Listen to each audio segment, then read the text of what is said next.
Okay, well, welcome everyone to today's webinar titled Treasury Aggregators. This is Brian from Strategic Treasurer, and we're pleased you could join us as we discuss this section from the latest Treasury Technology Analyst report. Our speaker for today is Craig Jeffrey, founder and managing partner of Strategic Treasurer. Welcome, Craig, and I'll now turn the presentation over to you. Thank you so much, Brian. It's good to be here. Thank you for joining us, everyone. Glad you could spend some time with us talking about technology.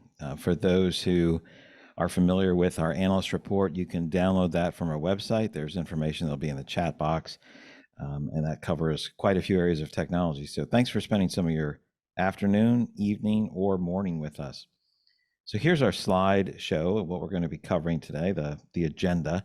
We'll talk about the definition and functions of a Treasury aggregator, and we define a Treasury aggregator. And since we actually came up with the term Treasury aggregator, which is now commonly used, it's nice to say that it includes payment hub functionality.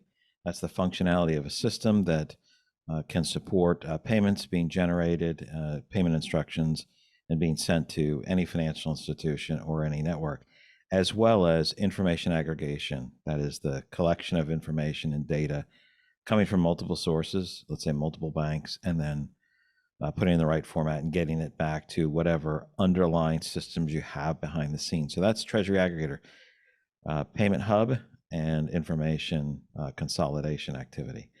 The second section we'll talk about is achieving simplicity. And what we mean by this is, how can a Treasury aggregator solve issues of complexity? The growth and changes of companies create complexity and make it harder for organizations to do their job, to see where all your money is across all of your banks, all of your currencies on a daily or even same day basis. Same thing with payments. New payment regulations and rules make it harder to comply with all of these requirements, whether you're looking at from multiple AP systems or your ERP, whether it's treasury payments, payroll, and or admin systems.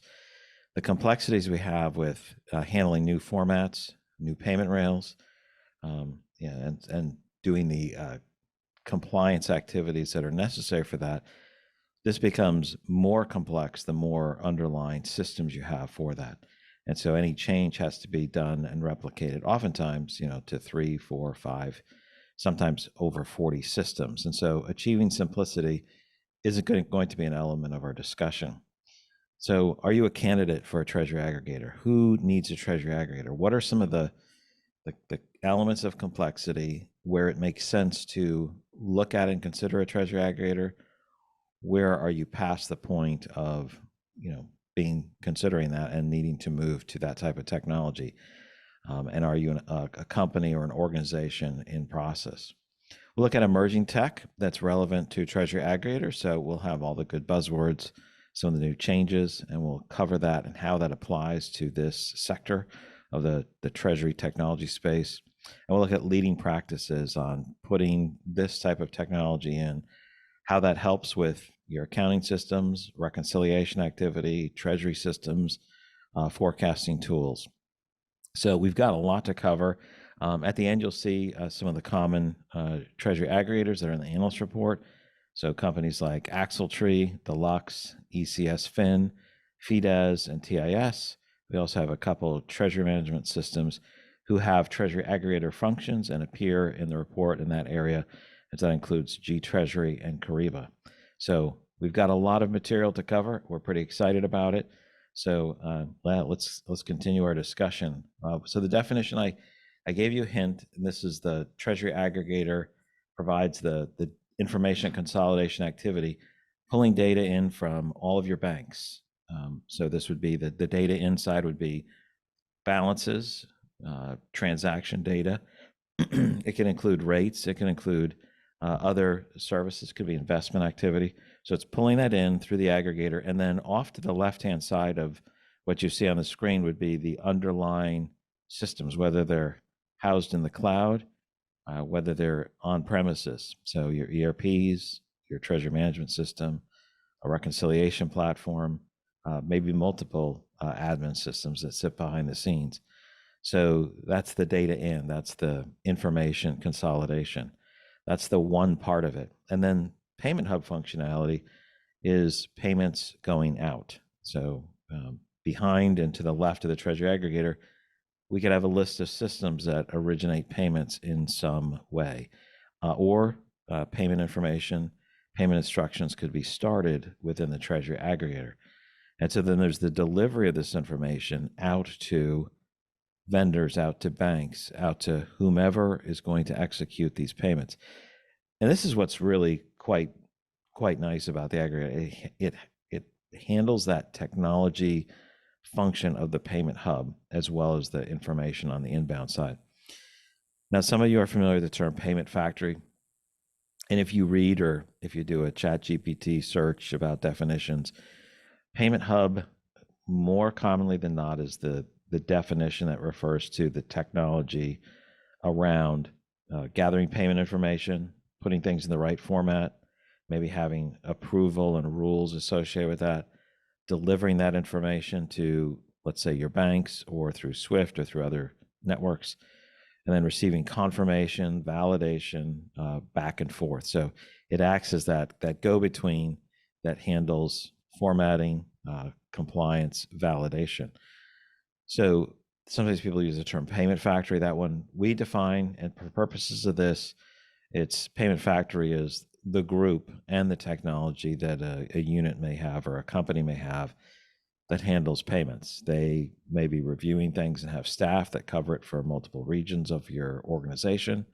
And they also have the technology. So it's the factory that makes payments, which is a combination of people and technology. So we use those terms, payment factory and payment hub. And so we're talking about the payment hub functionality, the functionality of the system. People use these terms differently, but I wanted to say what our bias is and the reason why we make those distinctions. It's always fun to have different terms mean the same thing or overlap, but being clear is important. So this is the definition of the aggregator: information inbound, normalized and provided to whatever systems are necessary, including payment hubs, data lakes, and then payment factory information going out, putting items into the right format and delivering them to the right underlying systems. So let's continue our chat by having some feedback from you. It's our first poll question. What's great about the first poll question is you get to respond to a multiple choice one first. So this is about banking complexity. Our banking complexity situation is, in other words, I or we issue payments out of 3 or more banks. We use up to 10 or more banks, as part of our organization or company. We have 100 or more bank accounts. I work for a treasury tech provider, banker consultancy, so it may not be relevant. And let's just go with TA in the webinar chat. If you type poll, that's fine too, but if you type TA, and let's just go with 150 people that typed that today. So a small percentage of those who are attending. So thank you so much for attending. So TA for Treasury Aggregator, really liking that. I hope you like the new format of our webinars. I'm liking it, and we've made some adjustments. You see me on the side of the screen. It involves a few more people in our group, our company, to make this work. And instead of having the screen I look at be way across the room, and my eyesight's not like an eagle or a bird of prey. I couldn't read anything. There was bright lights. This is way more comfortable. It's a great setup. So I hope you like it. The team's worked really hard. I did complain and whine a little bit, but I also didn't adapt so well the first time or two, but we're learning. Anyway, we've gone through the first poll question, and here are the results. So issue payments out of 3 or more, just about 40%. A quarter use 10 or more banks, so highly complex there. Have more than 100 bank accounts, 30%. Work for a treasury tech consultancy provider, 25%. So if we take all those other numbers, the top numbers, because a quarter are treasury tech provider, banker, consultancy, you would look and see those numbers. We would add we'd take a third on top of that because it's of those that aren't banks or consultancies or tech providers. So 38% would put us at just a little over 50%. And you can do the number. So 36% use 10 or more banks. So we just do those mental adjustments. So a relatively good mix of complexity here for organizations. But let's continue our section. I'll close that out, and we'll keep moving our dialogue along with banks and bank accounts. So one measure of complexity is related to your banking structure. The other measure of complexity is how many underlying systems you have, and then how do you bring about relief and simplification to that. And much of that is done by automation. So your banking structure can add complexity.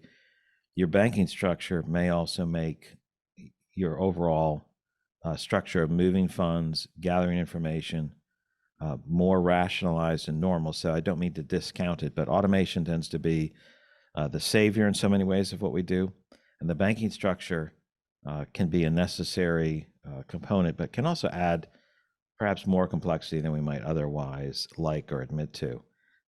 But we'll talk through a few of those points now. So thinking about banking structure, if you're in more countries, if you have more banks, and you have different formats, different capabilities of getting information in, you're paying in more currencies, and you're inserting payments into different banking systems and different payment rails. All of that creates a challenge. And so making sure you have the right banking structure that's optimized for your organization today and at least the next couple of years certainly makes life a little bit easier. You have a rational concentration structure with header accounts or concentration accounts, depending on which style you like to draw your pictures. Same type of concept. Making that simpler and having accounts for disbursement on the payment side, having a clear visibility into all of the transactions, so that you can see the inflow, flowing through collection accounts. You have your concentration account or your header account, which takes the summary of all of the inbound flows. And then from that header account or that concentration account, you're dispersing and funding the different disbursement accounts, wherever they are, can make your overall process of having visibility, maintaining and managing payments effectively, move much more smoothly. And so this is essential. If you have the wrong structure, automation can help quite a bit. But it's like the strategy and the tactics. You have to have the strategy right with your structure so that it's a clear way of seeing all of your activity, because there's actions related to control, related to funds movement and concentration, and Treasury aggregators help with that to spot issues. So banking structure is a key critical area to be that influences your Treasury aggregator activity. And whether that makes sense to have it or not. Automation, this idea of how can you scale if you don't have automation across the board? It's very difficult to do that. When we say automation, there's really nobody's going to argue about, do we want automation or not? You want it. And then there's the trade-off of, do you have funding to put in automation that gathers all of your banking information? You need timely information, but what is timely? Is monthly timely? From an accounting standpoint, monthly might be fine. Weekly might be certainly adequate on the accounting side. But from a treasury perspective, what do you need? We would say as a company that if you have bank accounts, you need those bank accounts, you need to be able to see at least balances on a daily basis. That would be the minimum acceptable standard. If you have accounts that are operating accounts or operational accounts that have that activity, you need to know what's in those accounts and be able to see the transactional data. You need to do that from a standard of good corporate conduct. Why? Because what if there's fraud, there's unauthorized transactions, a delay represents a problem. I want to have visibility into that from a cash management forecasting perspective. It gives your organization's ability to know where your cash is. Even if you're cash rich, having that information up to date lets you optimize your other decisions. At the same time, reconciliation, not just for identifying large frauds, but being able to provide that information back into a reconciliation platform or an ERP helps you get where you need to go. So there's much to be said about automation, but optimizing your banking structure and the automation you have allows your group, your company to scale, to grow, and support the organization. For those that don't have that, it becomes very difficult to scale. You become a bottleneck. And it's also hard to have the right people on your staff when you're using very antiquated methods. We'll talk about that. And it's, the newer age cohort won't stand for nonsensical processes or extraordinarily manual processes. They'll view it as stupid and they won't do it. They'll move on somewhere else. And it's very, consultants won't say stupid. They'll say that's suboptimal or it's not what you want, but it is. It's why would you do something manual, right? I'm not going to make my own paper. I'm not going to make my own ink or my own pens. I want to have my groups and my teams work and function effectively. So, some thoughts there to think about banking structure and automation, and then we'll get into calculating your complexity. Do you need an aggregator? Are you complex? Are you highly complex? Are you hyper complex? So on the right-hand side, you've got this hyper complexity, highly complex, complex, moderately complex, too simple. One, I shouldn't read the chat box, but one, if you have one account with one bank, you have an operating account with one bank in one country, you deal in one currency. It's a simple structure. Thanks for attending the webinar. You at least know about what this is available, what's available, but you won't need it. You have multiple banks in multiple currencies, multiple accounts, and you're making payments across multiple payment rails in multiple currencies. That becomes, very, very complex. And when you start to add, we have underlying systems, we have 3 ERPs or 2 ERPs, we're consolidating them, but it's going to take a few years. And in the interim, we're going to acquire other companies. So when you look at payments, you look at systems, that's quite a bit of complexity. But what you've known too is there's new payment types coming out all the time. All the time meaning the last handful of years. New payment rails are popping up across the globe. They're usually referred to as some type of immediate, faster payments, instant payments. All of these new payment schemes and payment rails are adding opportunities, not just for being faster, but there's more data, more information that's coming across. And so each of the inputs as well as the destinations represent a layer of complexity. If you look at page 39 of the full report, you have a way of calculating an organization's complexity. We resolve that to a number score just to give you some way of looking at it. So with that, we'll continue on to look at payments and formats. So what's in a format? What's in a language? I'll just give a few examples by the screen here. Fixed format, you see a bunch of zeros there. The position tells you what's in a particular space. This is the account number, this is the amount, it's position 5 through position 22, whatever is in there. A fixed format length is one common historical method of including those. Delimited formats means you're using some type of delimiter, like a comma in this case. You could use a pipe, which is that long vertical. It's like a lowercase l that's been on steroids a little bit, or some other delimiter that breaks things up. And so the position of the record, not the position of the character, but the position of the record. The fifth one, after the fourth comma, the fifth position is transaction ID or transaction amount or transaction date. So there's delimiter formats.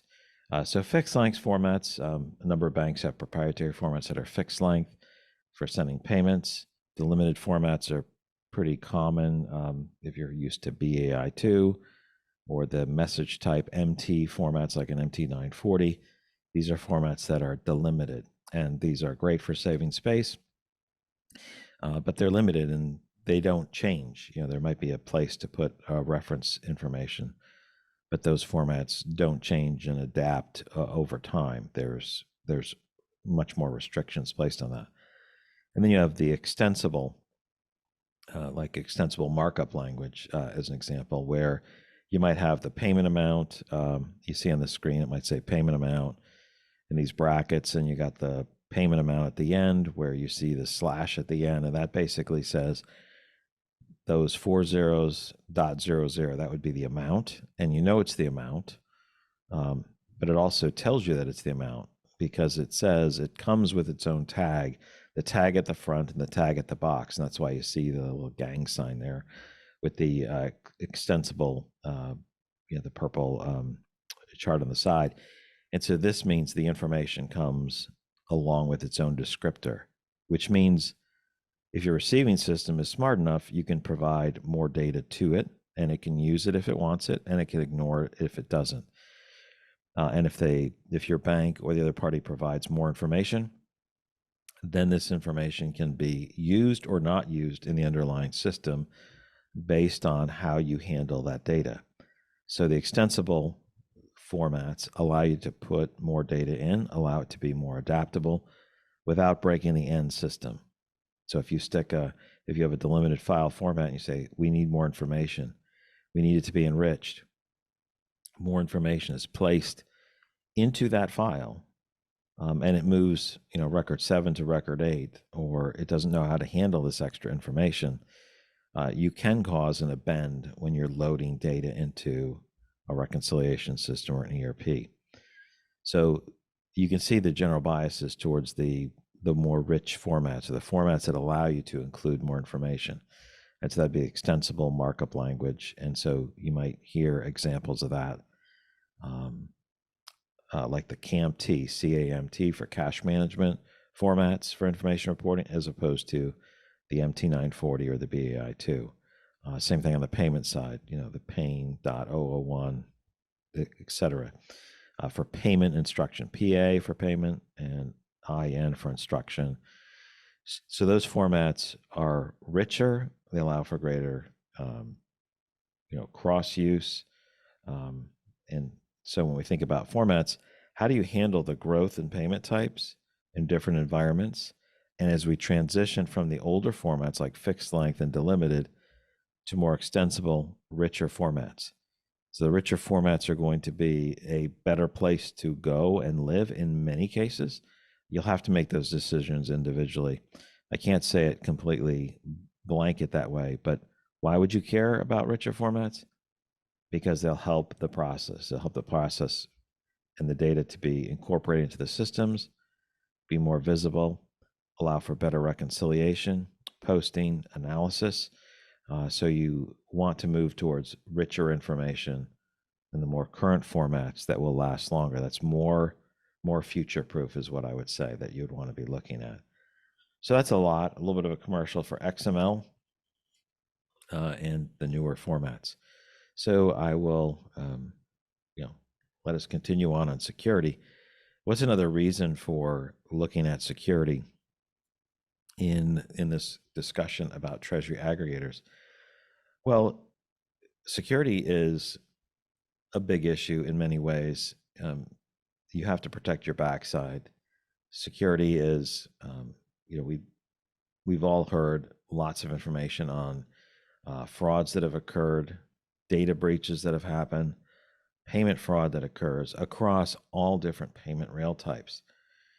And so when we think about security, how do we narrow the front on the war on fraud? How do we protect those points of exposure? How do we limit or eliminate or reduce the different points of exposure that we have?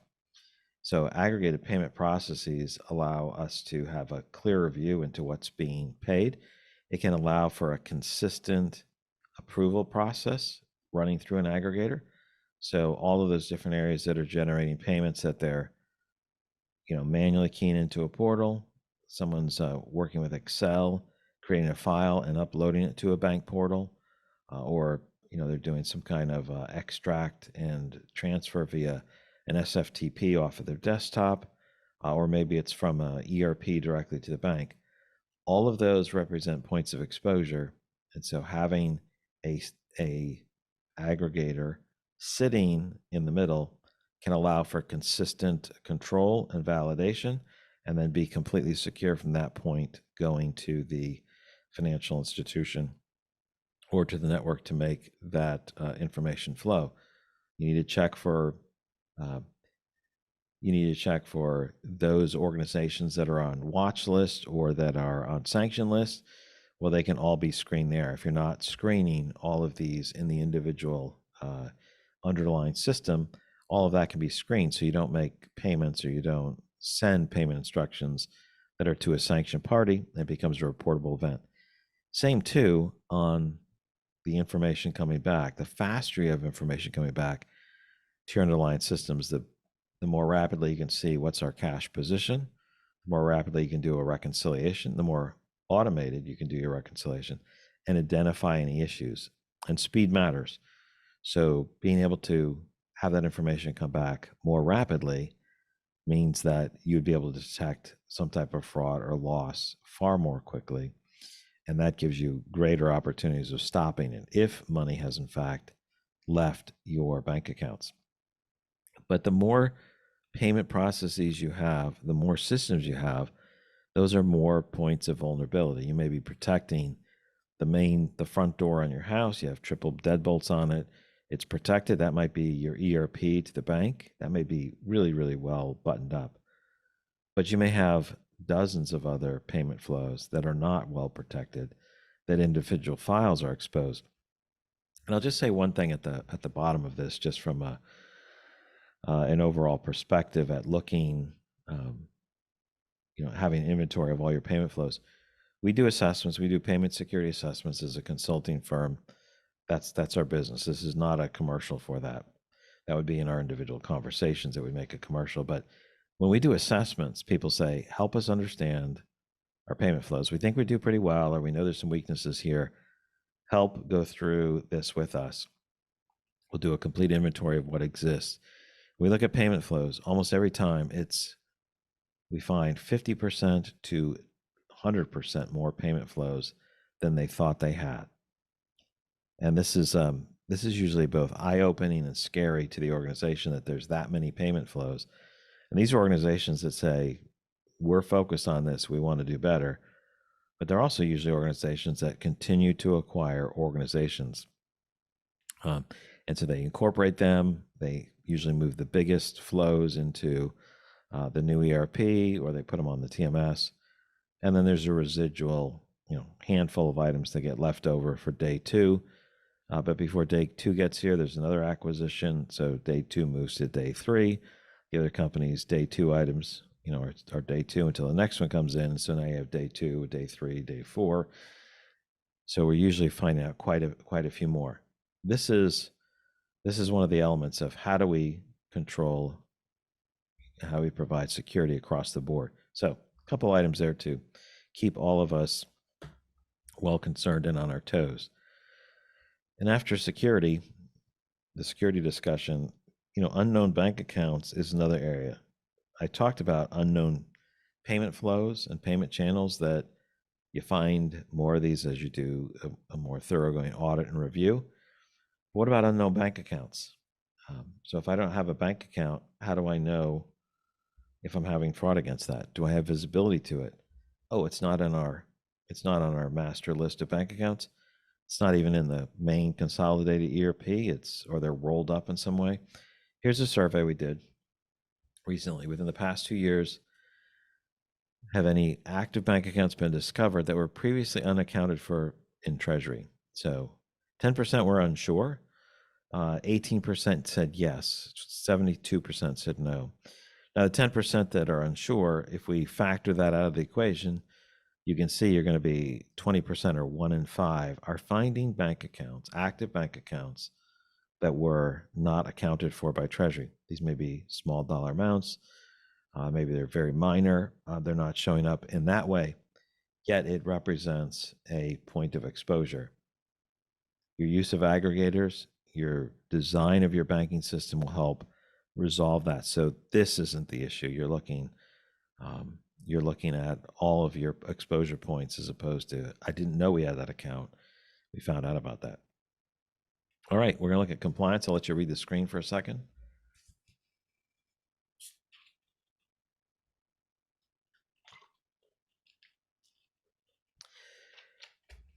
So compliance, when we think about meeting regulatory requirements, we tend to try to think of other things because that might not be so pleasant. But a couple things. On the left-hand side of your screen, you can see technical requirements. We have PCI DSS, we have SWIFT, customer security program, we have notch requirements about tokenization. There's technical requirements that we have to comply with to make payment rails more secure. Those require protecting data and information in most cases and having a secure process. That's a requirement that we have. How are we going to meet that? How are we going to meet that if we have one payment process? How are we going to meet that if we have 40 different payment processes where we still have to support that? Our card activity comes through these three systems. We're using Notch on 4, and we're using Swift with another couple. All of these, there's external requirements. Plus, we have the requirements that our organization should put in place so that we're acting in a commercially reasonable manner. On the reporting assistance side, foreign bank account reporting, many organizations get wrapped up into having to report their the signers on foreign bank accounts, high balances on these bank accounts over the course of the year. And so for everybody who's doing that, you know what I'm talking about. For those that don't, the more accounts you have, especially when they're foreign countries, you may fall under the reporting regime for FBAR. The use of a Treasury Aggregator can help you. You have all that information coming in. Maybe it's even keeping track of all of the signers, real bank signers, as well as FBAR signers. So anybody who has the ability to digitally initiate or approve, or two people acting together can make a payment, they'll fall under that regime of individual reporting as well. So these tools can help simplify that by pulling in, here are my balances for all of my accounts. Aggregators help on that. Treasury management systems that have all the information flowing through them help on that. Occasionally, we see that being able to be done within an ERP, but that tends to be more rare. And then on the lower left-hand side about sanction screening, corporations are increasingly being held responsible for violations. You submitted payment instructions to pay a sanctioned party. Now you're going to pay for that, and the expectations keep increasing. And so it's good to try to stay current with what the expectations are here. Now, if we look over at the top three challenges Treasury experiences regarding business-to-business payments, the two that are right around the 50% mark are protecting against fraud and security exposures related payment activities. Just over half identified that as one of their top three challenges. The next one that was close to half was manual payment generation workflows are error-prone and time-consuming. Right, that creates opportunities for fraud. So the manual nature doesn't allow you to scale. So, essentially half of your peers identified these two items as one of their top three Treasury challenges with regard to B2B payments. Down at just over a third, obtaining timely visibility to all transactions occurring globally. So maybe not as much of a challenge, but I would also say that if you have a bank account, you need to be able to see those balances, at least balances, on a daily basis. That would be a standard of good corporate conduct. You need to have that type of visibility. It's not a situation of, is that cost justified or not? If you have the bank account, it's a cost of doing business. If you have a bank account, a cost of doing business, have visibility to it. If you have a bank account, that needs to be reconciled at least monthly, according to the accountants, and sometimes on a daily basis. That's a cost of doing business. It's not, let's do a cost benefit analysis, but let's make sure we can see that. So a number of things there on the compliance front, which help us think about all of the drivers that your peers have and that you're probably facing or perhaps are not aware of as much. So a couple things there. Well worth a larger dialogue at some point. So where else can we spend time reducing some of the manual processes that exist? And Treasury Aggregators help on this. But I guess some of the preliminary questions on this as we think about these three areas, global expansion, this idea of we continue to grow, we acquire companies, we have this natural expansion of more complexity to I need to understand and have good visibility across the globe where I am, across all my banks. And as I set my cash positions, I make my investment and borrowing decisions. I use and move my cash across and around the globe. And then finally, as I look at on the efficiency side, how can I take advantage of my bank data, my payments, um, you know, both for transactional activity, positioning activity, and analytics activity, maybe even by dumping them into a data lake. How, if I think those are all necessary, or they're either the situation I'm in, or I think they're necessary, how will you solve for this area of greater complexity? How do I have some type of design that will help that? How many times will you solve for each of these issues? Will you solve for each of these 5, 6, 7 times if you have 5, 6, or 7 systems? How will I make it so that as I solve my problems, the organization has less problems to solve in the future? So, in a period of growing complexity, strategies and tactics are needed. And one of those strategies might be to use a treasury aggregator to simplify that activity. And I'll give you an example. I would ask for a show of hands how many people have 2 phones, but this is virtual. I can't see you, and I don't think we need to type in the chat box how many phones you have. But many people are carrying around 2 phones, sometimes 3. Why? Well, there might be a bank phone or a company phone, and then your own personal phone. How many of you would carry around 1 phone per person that you would talk to? Nobody, right? Yeah, awesome. 1 phone, 2 lines. Yeah, I used to have chips on the cell phone that have multiple slots to do that. But why would you want to, have 15 phones to call 15 people? You'd want 1 phone that handles that. And in many ways, the Treasury Aggregator simplifies that activity of taking in information from all these different institutions, channels, and networks, and then providing a single file back. And when you think about different languages, if you had to learn all the languages of those 15 different people you talk to, they speak Spanish, Japanese, you can name all the languages choices you'd want. You would want you'd want somebody to sit there and translate that for you. 1 phone, 1 translator to handle it. So then I can call and I can communicate effectively. That's the same type of strategy with putting technology in place. If you're talking to 1 person, you know them, you speak the same language, you understand all that activity, a phone or a string stretched across 2 cups to the playhouse in the backyard probably is sufficient. But it's not long before you outgrow, the string and the cups and want to take advantage of technology that simplifies that for you, that acts as that centralized system. Just like our phone systems, they go to, the local exchange. The local exchange goes to the carrier.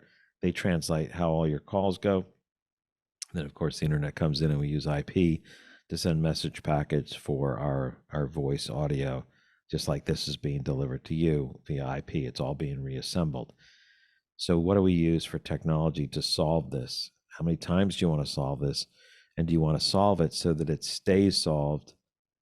And all those other changes that happen with the endpoints means we don't have to keep recreating our solution time and time again. So that's one of the key things when you look at your technology, no matter what you're doing, what you're looking at is think, how can I make it so that we can accomplish our goals in treasury, in finance as an organization, to protect our assets, to make sure we're managing our liquidity, and that we support the business so we can scale effectively. All of those are vital. And so this is a key area to look at. What are we doing technologically? Does this make sense? Where does this make sense? So with that, we come to our next poll question. Excuse me. It's information reporting formats. Our information reporting format preference. This is your preference. You get to pick one. It can be for any reason, but you prefer proprietary API, which is the connection and the format, message type like MT940, and BAI, others, etc. So we'll give you a chance to respond. I'm told we need 20 more polls or the letter TA in the box.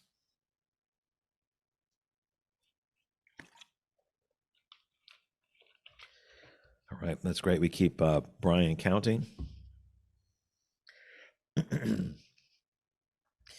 There's a question through the Q&A box. At the very beginning, I mentioned some different providers of Treasury Aggregators. Can you repeat the list?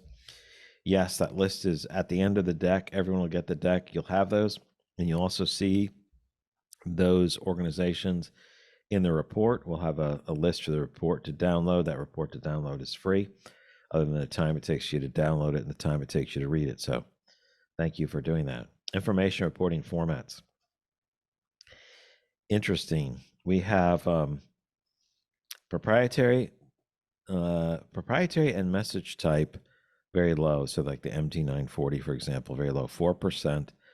This is clearly more biased towards U.S. audience, right? A little lower because you have BAI, which is essentially is very, very similar. It's 33%. Use that as a preferred choice. XML is 14%, and API is 16%. So I think we're seeing a shift. There's a larger preference for APIs for perhaps a faster connection and enriched format that comes across. The connection and the data are one, part of the same process. It's not let's make a SFTP connection and then we'll figure out how the file gets transferred over it. The API does both of those functions at once. That's number 2 and number 3. You can use XML and some of these other formats. You can have those formats, even if they're not the BAI format. Some of them will allow you to. Some of your banks will enrich those formats with the BAI code, so you can use the more rich format and have the BAI code. The BAI code is very useful because you can use that to generate different rules for matching, for setting up your cash positioning, for forecasting. So I didn't put that as an enriched format, a better format, a newer format that's enriched with BAI codes. I didn't put that down because that would be too complex. But really, really interesting to see that that API and XML are number 2 and number 3. So that's a pretty good list. Thanks for answering that. I really appreciate it. So there's some questions. We have enough polls and TAs in the chat box. Don't type anymore because we'll make Brian count them up. But a couple of things here, a couple of questions that came up. Somebody used bank portals. Of course, I didn't put that in there. That's true. Is XML the same as CAMT or CAMPT? If you see that in the chat box, that's a great question, and I probably should have a slide on the formats. But you've probably heard of ISO 20022. ISO 20022, or International Standards Organization, 20022 or 20022. That is a definition of how formats work. That's not necessarily XML. You can implement that using other formats besides XML or extensible markup language. I don't know too many people are doing that, but let's say all of them are using XML. So XML is the broader category of extensible markup language. Now, examples of this would be the CAMT, the cash management format. So the CAMT 054, CAMT 053, those would be an application of XML. So think of ISO 20022, XML, and then CAMT. That would be a way to look at it. That'd be the way that I would look at it. But maybe we should do another format session. If you want to have a session on, payment formats and information reporting formats, type formats in the chat box, and we'll have our webinar team put that in there. Really, really fun stuff to talk about. For me, I don't know if it's fun to talk about for everybody, but those who like it, we'll talk through that. So who needs a Treasury aggregator?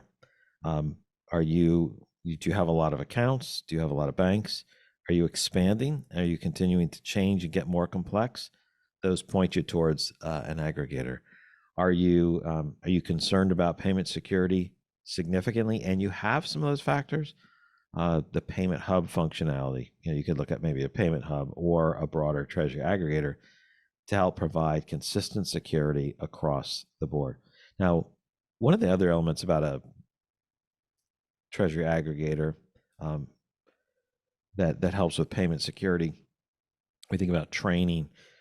If you have 15 banks and you've got 15, let's say 8 of them, you have 8 bank portals that you're using for payments, and you've got people in different areas that enter payment instructions, and now you have to provide approval, do research. Now you're going into 8 different portals. You're training people on 8 different platforms for that across the board, and that becomes very complex. It's hard to keep people current on that. You've got different fobs, different reset parameters, different rules. It just becomes more complex to check all of those doors, all of those phones or connections. So payment security can be a significant issue. The more payment security becomes important, the more you move towards these types of systems when you have a certain level of complexity. Compliance is becoming bigger and bigger. Sanction filtering, validating accounts, fighting off fraud, compliance activities, and from a regulatory standpoint also matters. Those point you to the use of Treasury aggregator functionality, payment hub functionality that helps you reduce the number of times you have to solve for these issues. Oh, we want to check against the OFAC list for sanctioned parties. Oh, I've got to set that up on 8 systems. Okay, maybe I do set up on 8 systems, but I know for sure I'm going to I'll have it on the aggregator or put it on the aggregator to make sure I'm compliant before those messages get sent to the bank, before they become reportable incidences. So that's an area. And we talked about formats, the changes and how they're being sunsetted. That is an excellent way to solve for that complexity by you not solving it, having someone else do it. Martha Stewart likes to make her own, card stock for sending thank you cards to people. Press these flowers and make it out. People can do that. You can do all of your own format activity inside, or you can say, I'm going to use a service functionality that's geared towards handling all these different format changes, whether they're new, other ones are falling off. I want a system, I want an aggregator, a Treasury aggregator, to handle those changes for me. And then last, do you really like solving problems repeatedly? The first time you solve it's great. The second time you solve the same problem, maybe like I learned a little bit that time. But if you have to do that 3, 4, 20, 30 times, you think there has to be a better way to do that. And there certainly is. And that's where Treasury aggregators come into play in the banking environment. So with that, we come right to what are some of the technologies that come up, the emerging technologies that matter for organizations. And I didn't include machine learning and artificial intelligence, which is awesome. You should probably put that down in your notes, of course. That's the tools that help you detect anomalies, that detect things that are out of the ordinary. You just changed payment instructions. Now you're making a really big payment to somebody. Should that have a secondary review? That's not normal. That's out of the ordinary. It's anomalous. Those are just some examples. Faster and better payments. We think about speed. Like, do faster payments matter? Is that key for Treasury? Speed matters in some use cases. It certainly matters a lot in some use cases, and sometimes the next day or day after is certainly adequate. But let's think about speed and enriched data. The speed for payments and the value of getting faster data that's enriched. Enriched data helps all of the flows work better, helps with analysis, helps with reconciliation. Faster payments, more immediate payments, more instant payments. Those are the payments that they occur, certainly under a minute, but let's just say for sake of consistency, the new payment schemes that are, the items will transfer and settle within 7 seconds. Payments are not getting slower. Not everything needs to go instantaneous, but speed is one component. Better payments with better data is certainly a significant advantage to organizations. APIs, number two on the list in terms of formats behind BAI. They may be less robust and affordable than the Treasury Aggregator, but they can certainly simplify some of the connections. If that's in your ERP, in your treasury management system, and you have a bank and you can connect via an API, that may create less of a need to move to an aggregator, may push off the numbers to a higher level or more connections. Of course, not all banks are putting in APIs. There's a number of functions and transactions back and forth. So you have to have a realistic view of what's working for that. And APIs can really help simplify that process. Data management, this is the idea of we get information back, we feed it into systems for reconciliation, for cash positioning, for other activities. We also probably want that valuable information, especially if it's enriched, to go into our business intelligence tools or be dumped into a data lake or a binary large object database like a blob, so that we can do additional analysis in the future. And so when we think about our tech stack of data, connectivity, systems, and then reporting analytics, this fits right into that strategy of being more analytical. The other one on emerging technologies or continuing to expand technologies, these would be networks. So there would be the networks like we're familiar with, or that most of you are probably familiar with, like Swift, the messaging network for banks that's opened up to corporates. This is a network where there's more and more functionality being added. There's also other private networks that different companies put in place that allow you to leverage, who's being paid while all of their payment instructions are kept on this particular network. So if I make a payment through, this company's network or that company's network, it already has the payment information, entered, vetted, and so I can leverage that without having to handle all of those changes. So those are technologies and approaches that are helping. But as we continue to see the growth of technology across the board, you can see that there's becomes blurred lines as capabilities expand. G Treasury and Kyriba, they build out their capabilities for payment hub functionality and connections quite rapidly. Same thing with Treasury Aggregators. They continue to now expand more into here's cash positioning, here's additional forecasting capabilities. So these capabilities are tending to grow and merge and come together. But one last thing on this particular slide I wanted you to think about is latency. A lack of speed matters. Nobody really benefits from things being slow, but the idea that I want to be able to see things quickly, I want to be able to transact and validate things rapidly, has significant benefits across the board, both in our personal lives and certainly in Treasury from a corporate sense. All right, so I'm going to pick up the pace a little bit just to get everybody out of here on time. Real-time payments, which ones are you using? This is from research. So my definition for immediate payments would be within 7 seconds. Same day ACH and Swift typically wouldn't count as 7 seconds. They'd be beyond that, but these are all fast, certainly intraday type payments. You can see where they are. Which ones are you using? Which ones do you plan to expand? Look at the growth on some of these. RTP is almost expecting to double within this time frame, and same thing with FedNow. And so we see growth on these. There's use cases. Everyone wants to receive. Not everyone wants to pay, but some of the customer service areas want to pay quickly. Treasury tends not to want to pay too rapidly unless there's a financial benefit. But that brings us to our final poll question. I really appreciate you going through this. Answer this question by selecting the top item. What do you view as the most important requirement for Treasury aggregators in the next year? The network, the size, number of pre-established connections, so the power of a network. New technology support. Do you want them to support API? So you make a connection to an aggregator, whether it's host to host or an API, they have APIs out to the world. Enriched services for payment security, validation, confirmation, sanction, all these enriched services that help. That the service is part of an existing solution, such as your ERP or your treasury system. that it's interoperable with all of the systems in the back end. Recon. This is hard to pick one. I don't know how you're going to pick that.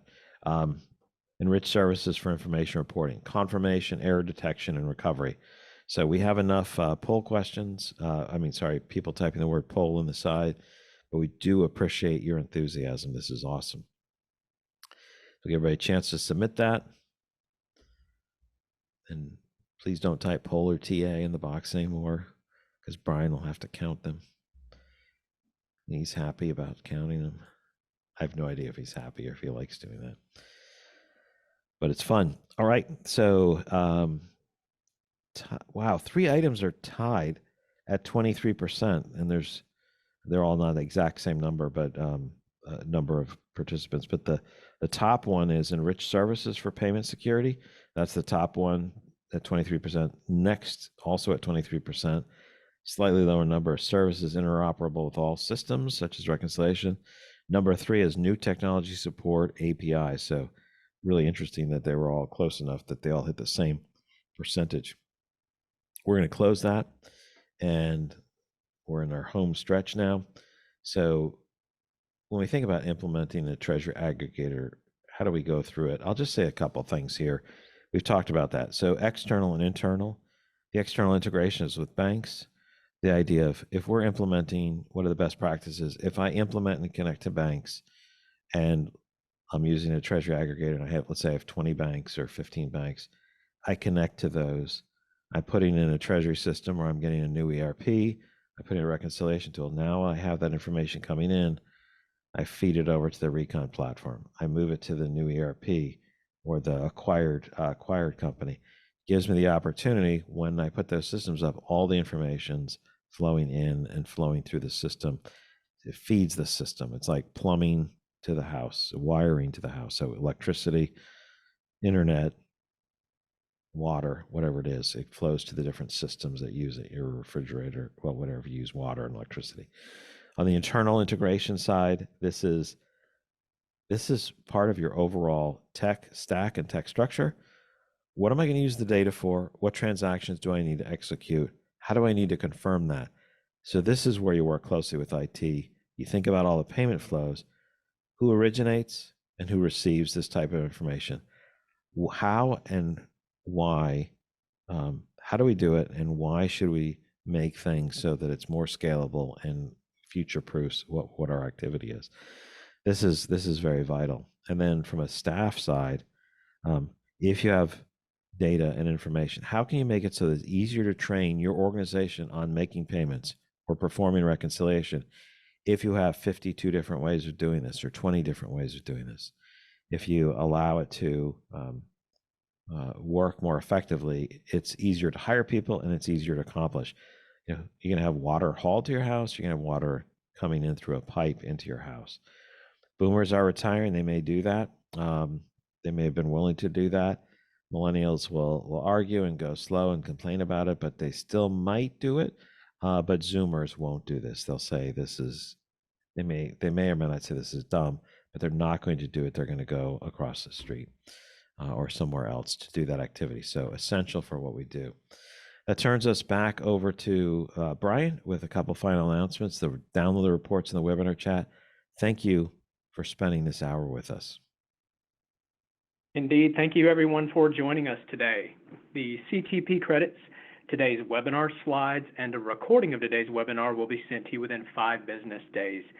And be sure to download the Treasury Tech Analyst report, and be sure to register for the next webinar in this series on supply chain finance and the cash conversion cycle.